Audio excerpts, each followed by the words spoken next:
اے پیغمبر، اگر تمہیں یہ حرص ہے کہ یہ لوگ ہدایت پر آ جائیں تو حقیقت یہ ہے کہ اللہ جن کو ان کے عناد کی وجہ سے گمراہ کر دیتا ہے ان کو ہدایت تک نہیں پہنچاتا، اور ایسے لوگوں کو کسی قسم کے مددگار بھی میسر نہیں آتے۔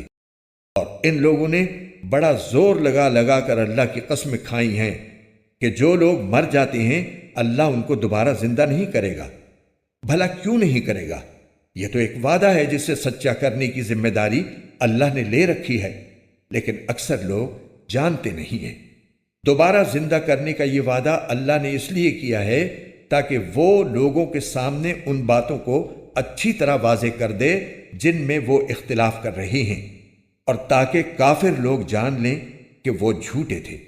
اور جب ہم کسی چیز کو پیدا کرنے کا ارادہ کرتے ہیں تو ہماری طرف سے صرف اتنی بات ہوتی ہے کہ ہم اسے کہتے ہیں ہو جا، بس وہ ہو جاتی ہے۔ اور جن لوگوں نے دوسروں کے ظلم سہنے کے بعد اپنا وطن چھوڑا ہے، یقین رکھو کہ انہیں ہم دنیا میں بھی اچھی طرح بسائیں گے، اور آخرت کا اجر تو یقیناً سب سے بڑا ہے۔ کاش کہ یہ لوگ جان لیتے۔